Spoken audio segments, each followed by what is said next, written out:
Spoken Label. He lurked in the shadows, waiting and hoping she wouldn't take a different route. This was her usual room. He knew that. He knew her. Ghost of Me, the new book by Amanda Steele, can be found at Amazon, Kobo, Waterstones, and many, many other places. Hi guys, it's Andy N. Thanks today for downloading or streaming yet another episode of Spoken Label. As you may or may not be aware, Spoken Label was started in the beginning of 2006, and currently we have well over 150 sessions recorded since then. Although you can find it on various networks, the full archive is available for streaming and downloading at Spoken Label bandcamp.com. It is a free download or free stream in there, but obviously if you feel like chucking me a few pennies that way, it'd be eternally grateful to help me keep this podcast going and keep improving my equipment, etc. Enjoy. Speak to you soon. Bye bye. Spoken Label. Hi guys, and again, Spoken Label back in the house again. Right, okay, we've got an old friend of Spoken Label online with us tonight, and I first met this gentleman about 4.5 years ago now. And he's one of the earlier guests I had on Spoken Label, and he's been a massive friend and supporter of Spoken Label all the way back to 2016, haven't you, Stefan? Now, it's great to have you back on again. You've got to keep sharing, Yeah. Now, how did we first meet? Can you remember? Well, we didn't meet. I misunderstood what Spoken Label was, so I sent you a message saying I've got a few poems if you want to have a listen to. And you said, and you said, let's just record an interview. And I did, and that was way back in the beginning, way back. Yeah. I'd only been writing poetry about 8 months back then. Yeah, for what it was, I knew you were fairly new at the time to it. Now, Stefan, obviously, introduce yourself to everybody so they know who you are, and tell people where your writing very briefly came from originally, and then we'll jump into what you've been up to the last 4 years, okay? Okay, mate, yeah. Well, I'm Stefan Gambrell. I'm also known as Neanderthal Bard. I'm the current poet in residence for Crisis, the homeless charity. Originally, when I first started writing, I was writing about mental health, my own mental health, because I live with borderline personality disorder. So it was a new way for me to be creative after not being able to go in the kitchen. So yeah. Yes, I remember at the time, and it's like what I found it inspiring about you, Stefan, over the last couple of years is the way your work's just. I would say you've still got the way you are as a person in your words, but it's the fact is what you've took off for you're travelling, haven't you? Because you've done so much in the past couple of years. Like it was a nice. Yeah, well, we were lucky. I was lucky enough to get excuse me, Arts Council funding for the UK tour, the homeless tour, which was 20 dates, which was and that included 20 workshops. But no, it was 11 workshops and another 9 performances. That was around all of our crisis skylight centres, which are our resource and education centres around the country. So I managed to get as far afield as we went to South Wales, Doncaster, Liverpool, Newcastle. You know what I mean? So only got 10 out of the 11 skylights. We didn't get Edinburgh in, but I'm due to go there very soon. Great stuff, mate. You think like you're an interesting case here, Stefan. I'll tell you why, mate. Because when I first met you 4 and a bit years ago, I remember you being that nervous over talking to me, and I could actually feel the the tension, the panic in your voice. But you've clearly gone on such a massive journey the past couple of years, haven't you? Really. And do you look back at the way you were a couple of years ago? You have changed a lot in your work and the way your writing has developed. Well, I didn't know any of my poems off by heart back then. They were kind of like half in my head and half not. So a lot of the time I was tripping myself up by going off beat, off heart, and then not be able to find myself on the page when I forgot the words. So it was a very nervous performance. Yeah, I'd only done a couple of open mics before. It really was very early on. Now, I don't know. It's a little bit different. Yeah, I mean, the reason or the subject matter's changed now. You know what I mean? I've managed to get what I had, or you know what I mean, at the time, out of me. You know what I mean? That's what I needed to do, and then I was lucky enough to approach the right people, or have the right people pick up the email at Crisis. And now the last 2.5 years, most of my writing has been concerning homelessness and the welfare reform bill, and then there's the new reduction in homelessness bill as well that we campaigned really hard for as well. So a lot of the work that I've been doing, it has been for Crisis. I've concentrated on that. I find it a lot easier. I don't get confused then. Yeah, no, get you completely. Like I knew you'd obviously been working well with Crisis on that. And have you found like working with Crisis like you have done? I think it's a way. I think it's something. It's helped you focus your writing a lot more, hasn't it? And it's given you like a direction you can go in, and that's where your homeless tour came from, basically, didn't it? One thing's just led to another for you. Absolutely. Well, see, when you write about something as personal as mental health, there's always stuff that you're going to hold back. You know what I mean? Stuff that is a little bit too sensitive to, that you don't want to share, or that you think other people won't want to hear. When it comes to homelessness, you know what I mean? They took the blinkers off. You know what I mean? They let me go with it.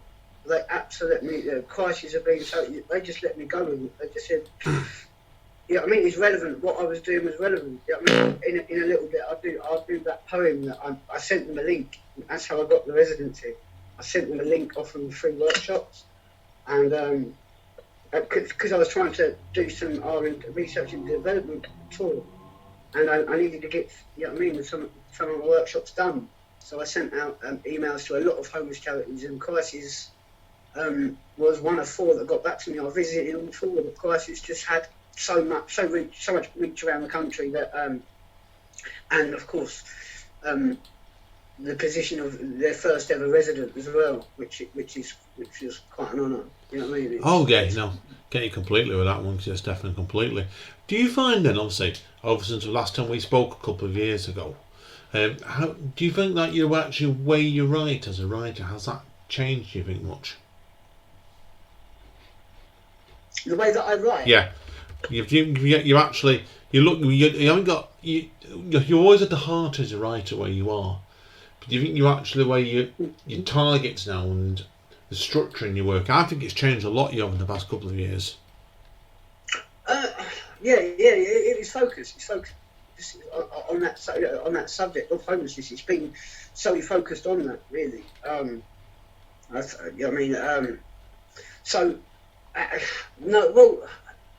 See, what I've been trying to do is highlight the different faces of homelessness. You know what I mean? The fact that each person that is homeless has that in common, but their journey into homelessness is completely unique and individual. You know, and there are different faces of homelessness. It's not just people that sleep on the streets. In fact, new figures suggest that only 7% of registered homeless people, or the homeless that we know about, actually sleep rough. The other 93% are hidden.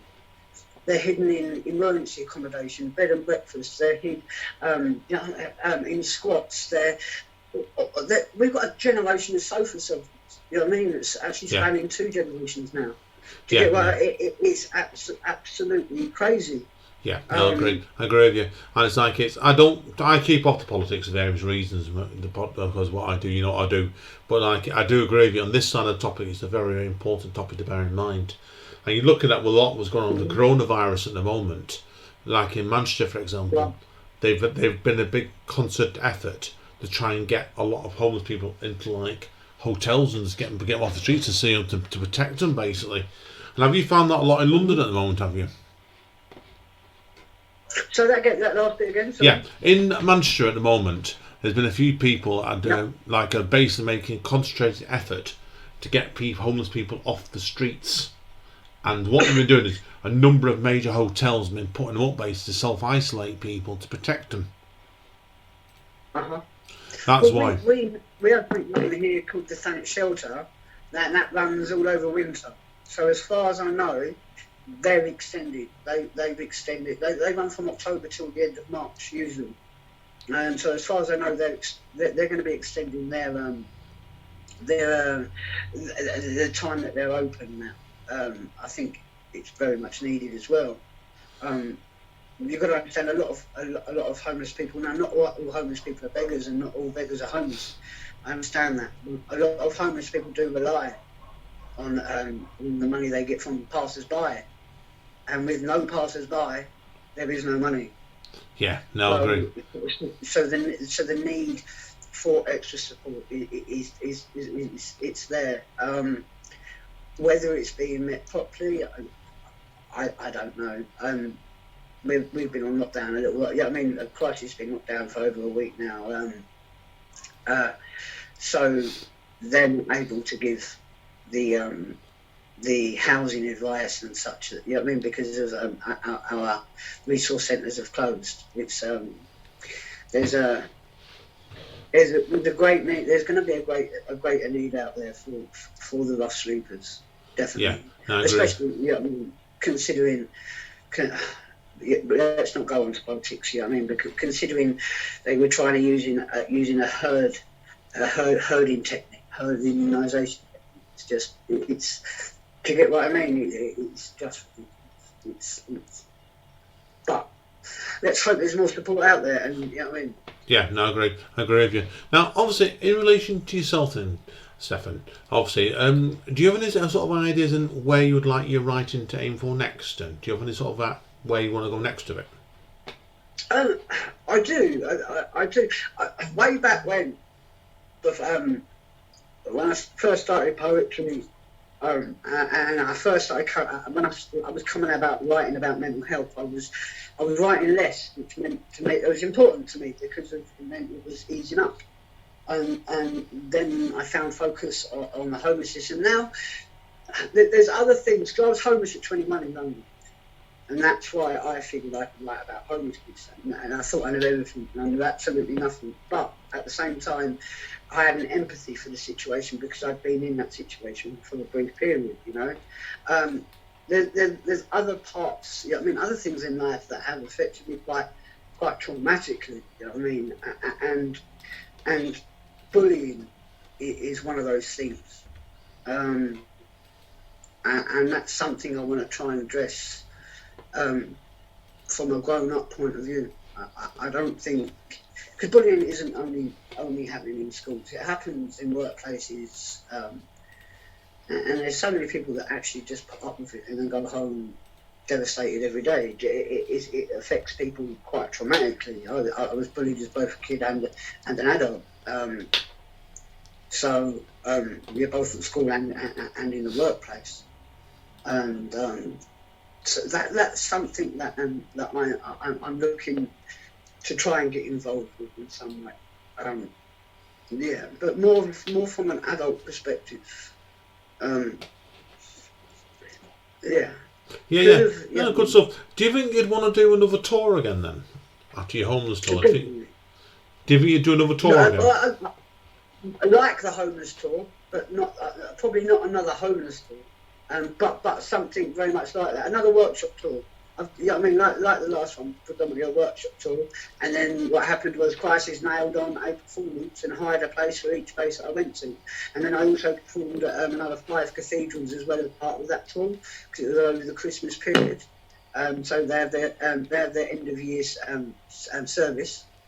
So I performed at a few cathedrals. Oh wow! Oh, brilliant! Yeah. Last year I managed to perform with. I got the chance, not last year, year before, chance to perform with Jonathan Price. Oh wow! Well done. Duetted with him, one of my poems. Oh, fantastic! Well done, mate. Well done. Like, how was that a feeling then? Because I've heard of Jonathan Price. One second.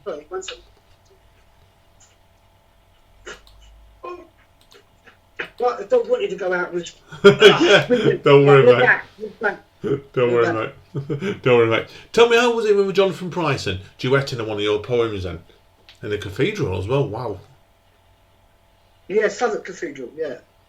Yeah, It I've read it in Port Church before, yeah. We had a few rehearsals. He was just a lovely man. A very lovely man. Just absolutely chilled as anything. He was. It's really hard to explain. And he invited us to go to the Wyndham Theatre to watch Height of the Storm, and he invited us backstage. Me and Sarah invited us backstage to meet the cast, and it was just like it was just a really special night, very very special night. Oh, fantastic! No, good stuff. No, good stuff, mate. It's always pleased me to hear stories like that. I mean, you've gone along doing things like that, and I guess anytime anybody's you're a perfect example, really. When anybody's an artist from the first start, you don't know how far you can go with it. And in your case, you've just gone further and further and further, haven't you? So, and you've kept pushing yourself, and that's a really inspiring story to hear that, mate. I'm glad we got you talking tonight about that as well. So good stuff, mate. No, good stuff, mate. Definitely with it. So, okay, well, if people want to find out more about you, Stefan, where are they best going? I'm on Facebook as Stefan Gambrell. And Facebook decided to take my Neanderthal Bard account down, and I couldn't prove my name was Neanderthal Bard, so in the end I had to change the name to my real name. So everybody who was following Neanderthal Bard on Facebook or Insta, well, I'm still there. I'm just now Stefan Gambrell. Stefan C. Gambrell. That's it. I mean, I don't really get on Twitter or Insta very much. I mean, I have a look at Facebook every now and then. Yeah, I'm a bit of a hermit, to be honest. I don't really. I find self-publicising really, really hard. Do you get what I mean? Yeah, I do. But what's good about you, Stefan, is like the fact is that you're always frequently sharing things of other people's, and that's what's good about you. You're a good sharer in that one. You respect other artists, and you're constantly helping them out, and people help you out for the same reason in reverse. You know, with the name Neanderthal Bard, it meant a lot more because the idea of the Neanderthal Bard was to keep sharing people's stuff. It was a amount of times I got banned from Facebook for sharing too quickly. I mean, that was really bad. Hey, I remember you telling me about that. Yeah, it was ridiculous. You know, I spent more time in the sin bin than I actually did online. I remember that. Yeah, I forgot the question. No. Oh, yeah, so can you have it with me? I couldn't afford to rename my GoDaddy, so my website, I could have had neanderthalbard.com as well. When I'll sort that back out and get that up and running again. But just find me on Facebook, Stefan C. Gambrell. It says Neanderthal Bard underneath it. Yeah. Drop your ad. You're always very chatty. That's always good to hear from you, mate. Definitely. So, right, Stefan, what we're going to do, mate, is we've pretty well finished all we need to chat about here. So, let me pause this recording, and when you're ready, in about 2 minutes' time, we'll get to do a few poems for us. Is that all right, mate? No worries, man. Right, bear with me a minute, mate, and thank you again. And hang around, everybody. We'll be back with part 2 in a minute. Spoken, mate. Hi, guys. Andy's still here with Stefan, and we now have an audience. Yeah, me. And who's the audience? Your partner. Yeah, the boss. Right, Amanda. So, Stefan, over to you, my friend. Wow, cool. Yeah, an audience of one. That's a well-attended event where I come from. Seriously, right now there are no events, so audience of one is pretty cool. Okay, one of my jobs is to, like I said earlier, is to look at the different faces of homelessness and reasons for it. So this first poem looks at alcohol addiction, and it's called Free. This world is so cold when you have no hope. Very few friends and no warm clothes, with old bones sore from cold stone floors and jaw. Sitting position, you are a coalition of dog friends and daydreams. You are from lava on top of cheap cider, but it's time to find a nicer narrative. One with a kindness activated additive before you die from the lack of... You see, you're not to blame. Homelessness came into your life uninvited while you were fighting with a fight in your mind, and now you're relying on passers-by to find the cost of your first frosty jack of the day, because it's that takes you away from those small change exchanges and those copper requests which you dodge death before you cough your last breath. Now, how can they dispute the destitute from their corner offices? They've got to be stopped from causing more atrocities, but on a street level, like that devil with a notepad trying to find a broke lad for having no cash and no couch left to crash on. You see, me, I think that's wrong. Now, I can see that homelessness wasn't in your 5-year plan. And I know that you understand that your palate has become ghoulish. You started scaring off the tourists and those in smart suits, those overly astute business executives of the iPod sector collective set this to smooth tunes and cool vibes as they decide to pass you by and not to give. That's their prerogative. And I see you're just begging today. No songs filled with well-rehearsed verses because cash converters saw some worth in your tired old amp and your beat-up guitar so that you could buy some dog food. Maybe a couple of cans of special brew. You see, you were trapped by ice-cold mornings following sub-zero nights as your eyes tried to find an escape from another day on bended knee. Now they can see that you are homeless. They think that means free. Free to win. Free to free. Free to feel starving. Free to be disregarded. Free to what? Free to beg for loose change. Free to pray for an end of days. Free to what? Free to hide inside libraries out of cold. Free to eat food that's covered in mold. Free to what? Free to die in your 40s after drifting away from their daytime dash as another lost soul sings for their cash. Free to what? Free to what? Free to wonder what went wrong before singing Elton John's sad song Say So Much. Free to hustle, free to bust, free to slowly lose trust. And as cold nights storing at the end of short days in this whole high street becomes a state for obnoxious youths and prostitutes. Half-drunk yobs with loud-mouthed gobs, and as one girl sobs, you hear another girl laugh. And then as you pass those footpath spikes, you're out of sight and you're out of mind. Tonight, you're going to be just fine. Because a bottle of white lightning costs just $3.89. Thank you. Brilliant, mate. Great start, that. Really strong piece. I didn't come on do that, wasn't it? Really, Mad's nodding head there saying you enjoyed that, mate. So great stuff, mate. So, okay, what's your second piece, mate? What's your second piece, Steph, when you're ready, mate? Okay, like I said earlier, about the hidden homeless, and I mentioned the generation of sofa surfers that we have. I don't think there's many people out there that either haven't had to sleep on someone's sofa or had to offer their sofa, you know what I mean, to a friend. So it's something that we all know about, really. So this poem's called Ode to the Sofa Surfer. So, now I've been sitting here with my head in a mess, waiting for the rest to go to bed so it can be just me and the TV. You see, being alone isn't always lonely, as being lonely is not the same as being alone. It's their home, not mine. I lost mine a while ago.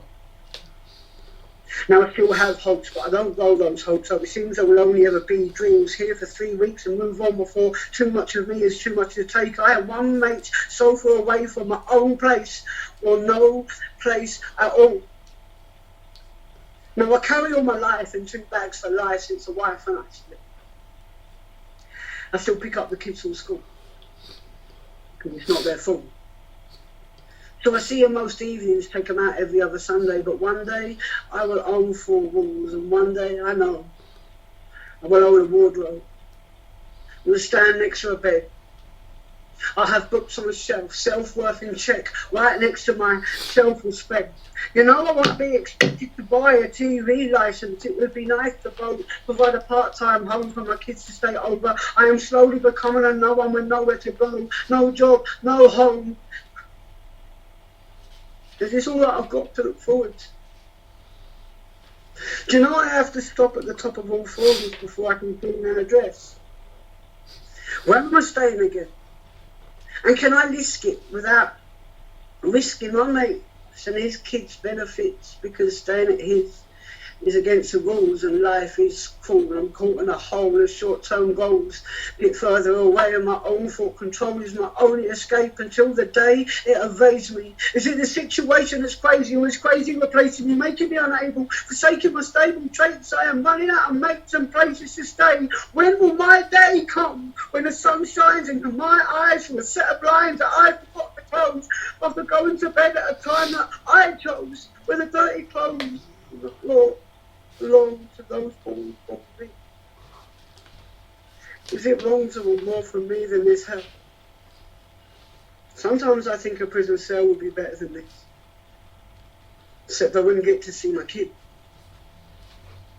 But this bitch of a system is stripping me bare. The council won't help, they've got no duty of care. And I paid for years into social care when I left care. And I genuinely cared for those that had less. And now I have less friends. And back then, instead of wit's end with me confessing that this depression is taking me to places where I hate me, confiscating my 2 cents while breaking down in their presence, right there on their sofa. How did I fall so far into despair?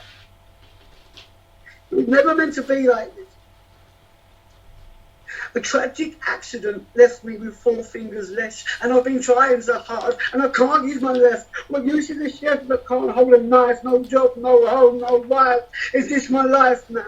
I don't get to watch my kids turn round or cook French toast for those that mean most to me. And I know I was supposed to be gone. Me and the wife stopped getting along, and it all took a wrong turn, and my hurt was all I saw. She never pushed me. I voluntarily walked out the door before all was lost, because I honestly thought I could claw it all back. So I still hack at the hedges I planted, and I mow the lawn I laid on my own, because this is still my family's home. It's not a no-go zone, even though I no longer live there. And to be fair, I was no picnic to live with when I lost half of my right fist. It left me bitter and twisted. I am so far from being fixed with mixed feelings, brought from the loss. No, I was once the boss on the line. I was a problem in the past. I shed last after service with those that I have nurtured and furthered careers for years. So I'm oh so sorry if my sub-story has got to a point of monotony, but it's chopping me down inside. Maybe if I could sort out my mind, then arrive my second thoughts. See how hard that I fought to keep normal on the surface. It's her and my kids that make my life worth it. She hasn't replaced me. Before she hated me, I closed the gate on a relationship that would damage our kids and a life that they live, and now I've given up hope to have it all back. But all that I have is in 2 plastic bags, and all that I am is a 1.5-handed man now. The truth hurts, but my life could be worse. I've never needed to sleep on the street. But the friends I have left are losing interest. Warm welcomes are too soon, wearing too thin, moving in and out again on a list of counselling, trying to deal with what could be seen as a small loss. But if I've lost half a leg, then my life as a chef wouldn't be dead. And instead, I can't cling on to a career that I've been in for years, so it slips from a grip that no longer exists. And the tears still stream as I disappear into dreams on these cities all owned by my friend. I dream of the garden that I shall tend in the hope of a happy end, being with my family and breathing again. But the separation is crippling. I feel emotionally brittle and weak. I feel like a freak of nature, and I still can't make her change her mind unless I change the way I see myself. Yeah, I've been to hell, but I'm on a return journey, turning hurt into burning ambition. My mission is leaving the lost behind. No longer mine to own. Until the day comes, I can turn around. You just go home. Thank you. Powerful, mate. That shows you there. Cause like anyone who heard your session from a couple of years ago with Stefan, it was a really good session back then. There's no choice about it. It was. But could you feel really emotional in that, Amanda? Yeah, I'd be sat there thinking, "Ooh, you made me shiver," and that takes a lot to get me to shiver like that. Powerful stuff, mate. Seriously. I'm crying with you. Dude. Great stuff. I'm crying with you. Oh, you can feel it. You can feel he's crying those words, can't you? That one makes me cry. It makes me cry. I've had to abandon performances of that. Yeah, great stuff. What's your finale then, my friend? Well, I'm going to go back to old school. One I don't think I did for you before. I can't remember the ones I did for you before. I know the ones that I would have done, and I don't think I did this. I want to go back old school just because I could write back then. Do you get what I mean? The writing, I could write back then. My performance was just so full of nerves and so I've been going back over some of my old stuff and relearning the performances. Cool. So this poem, you know the film Paul with Simon Pegg about the alien? You know it, don't you? That's the one. Yeah, they played. Yeah, we both know that film. Yeah. The little alien goes, "Evolution, baby," and I just loved those. I loved it. So I wanted to write a poem that had something to do with evolution, baby, in it, and it was very tenuous, as you'll see when we get to the poem. But this poem's called Evolution, baby. Cool. If I can remember how it starts. You might have to pause for a minute. Evolution, baby. I got it. Yeah, here we go. Yeah, the first line always escapes me, and once I've got it, I'm all right. Here we go, anyway. And I think we all need a bit of love at the moment, anyway. So this is a bit of a love poem. What's left to share? Once we've donated our hearts, because I'm not sure if I'm going to have enough love to last. But please take from me what I share with you, because I'm richer for sitting and hearing your views on a time I do rhymes to people I've never even met. I still struggle through the days I forget to forget. See, real love doesn't use the eye, it relies on what the heart see, but what's seen by mere mortals isn't always seen by me, as my reality lacks clarity, and apparently free thought is now forethought somehow, so I'm going to pull my jaw taut for now because I care about the fair, the just and the right, and I'm going to muster my mind, I'm going to fight right by your side, just not on the nights when my mind's Kentucky fucking fried. Look, real love is that feeling that our hearts invite, but it's only part supplied by mankind. It's like that essence protection. It's like my sense of direction. My morals have been hardwired into a blast-fired compass, encompassing a thin veil of guilt, but built on a strong foundation as they wait for salvation to appear. And do what? Breathe love from lost tears. Look, just don't be sad. We are the products of our mums and dads. So when you look in the mirror and take that smile looking back and make that what keeps you on track and true, because life is cruel without the arsehole. Sorry. Oh, life is cruel without a net. Can I go back a little bit? Yeah, go for it.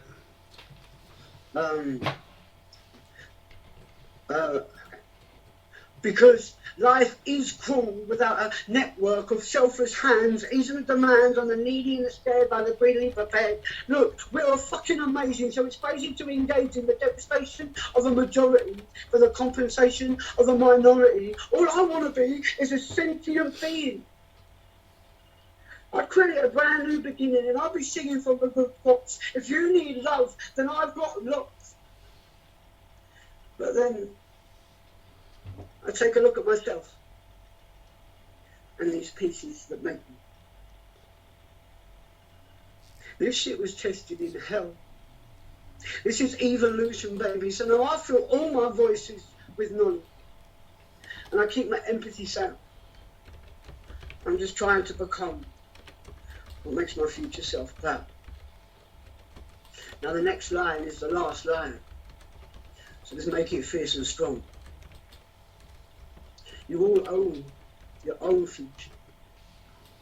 So let your futures belong. Thank you. Brilliant, Stefan. Great way. Fantastic, mate. I really, really enjoyed that, mate. I think it's great, powerful stuff, mate. I expect nothing less off you there, my friend. Definitely, mate. So, right. Well, that's the end of the session. Hang around. I need a quick word off mic. But thank you again. Let's hope we don't leave it 4 years before we speak again next time, mate. Definitely. No, mate. No. I'm here when you need me. Especially look, when we do this next online one, the one after this one.